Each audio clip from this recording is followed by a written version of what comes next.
« 1949. La guerre est terminée depuis presque 4 ans. La compagnie de M. Legault, grâce à Joseph, est devenue internationale. M. Legault est impressionné. Il n'a jamais vu autant d'argent de toute sa vie. Il va voir Joseph, accompagné de son assistant Arthur. Il dit, Joseph, mon petit Joseph, j'ai des bonnes nouvelles pour toi. Grâce à toi, je suis maintenant international. Je suis maintenant connu dans tous les pays du monde. Et pour te remercier, demande-moi ce que tu veux et je te l'accorde. Joseph se met à réfléchir et dit, ben, vous savez quoi? J'aimerais ça avoir une ferme. Une ferme? Vous dites, oui, monsieur Legault, j'ai grandi sur une ferme. Hein, tu as grandi sur une ferme. Mais je croyais que tu avais grandi au couvent. Non, les sœurs m'ont recruté, m'ont trouvé quand j'étais jeune et j'ai grandi parmi les frères, les sœurs, les religieux, les religieuses. Mais j'ai véritablement grandi dans une ferme. Et j'aimerais ça retrouver une ferme. J'aimerais ça finir mes jours dans une ferme. Ouais. OK. Mais ça tombe bien. J'ai acheté des terres au Saguenay. Des terres qui ont été vendues, abandonnées, ou même les propriétaires ont complètement tombé dans la faillite. Voici une liste et choisis celle que tu veux. Joseph consulte la liste et dit, je veux celle-ci. Celle-ci. OK, on va aller la visiter demain. Entre-temps, Père Josaphat, qui a vieilli, il a eu d'autres enfants.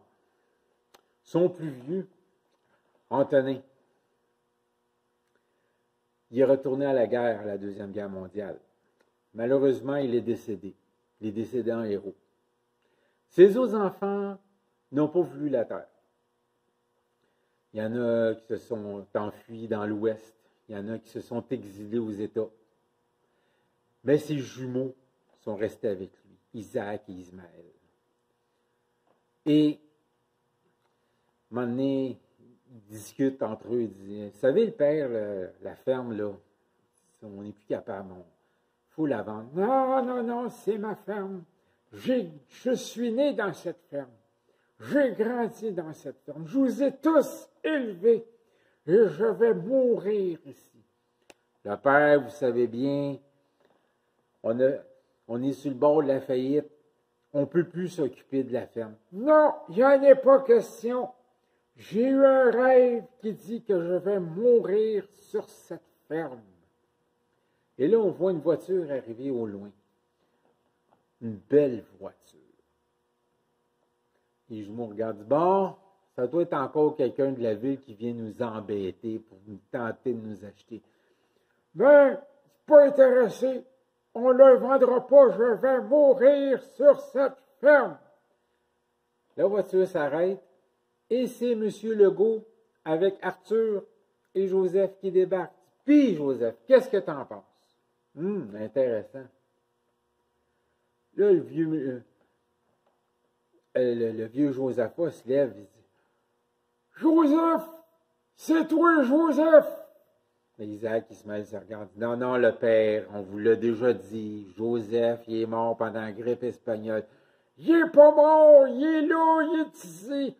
Pardonnez-le, M. Legault. Notre père, là, à chaque fois qu'il voit quelqu'un, il pense que c'est Joseph, il pense que c'est son garçon qui a perdu pendant la grippe espagnole. Arrêtez-vous deux! C'est mon garçon, je le reconnaîtrai n'importe où. Joseph s'approche de Josaphat. Il dit, oui, le père, c'est moi. C'est bien moi, je suis revenu. Isaac et Ismaël se regardent.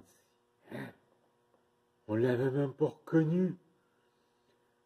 Vieux Josaphat puis Joseph se serrent d'un bras, sont contents de se revoir. Puis M. Legault, il dit, c'est vous le propriétaire de la ferme? vieux Josaphat dit, « Ah, c'est moi! Vous voulez prendre ma ferme, je vous la donnerai pas! » Monsieur Legault le regarde et dit, « Non, c'est pas moi qui va prendre votre ferme. C'est votre garçon, Joseph. C'est sa récompense.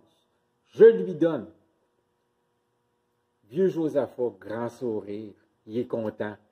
La ferme va rester dans la famille. Il dit, « Venez-vous-en, monsieur Josaphat. » « Ah, appelez-moi le père Josaphat. » « Non, venez-vous-en, on va discuter. » Fait que pendant que le vieux Josaphat et M. Legault vont discuter dans la maison, il y a Joseph qui s'approche de ses frères qui sont comme un petit peu découragés. Joseph, on s'excuse.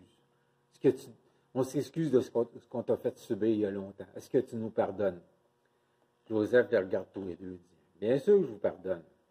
Pensez bien faire. » Mais moi, de mon côté, je me suis mis à réfléchir. Je dis, ça sert à rien. Ça sert à rien de se chicaner. On est de la famille. Puis regardez, non seulement la ferme maintenant m'appartient, mais moi, je vous demande de rester. Puis je vais même vous payer pour vous occuper de la ferme. Hein? Tu vas faire ça, tu vas nous payer. Mais oui, ils vont vous payer pour vous occuper du père, puis ils vont vous payer pour vous occuper de la ferme. C'est comme ça que le rêve de Joseph s'est réalisé. Il est devenu le patron de la ferme. Ses frères sont devenus ses employés. Le vieux Josaphat, tout heureux, il a pu mourir en paix quelques mois plus tard. Tout ça pour vous dire que quand Dieu vous met un rêve à cœur, protégez-le.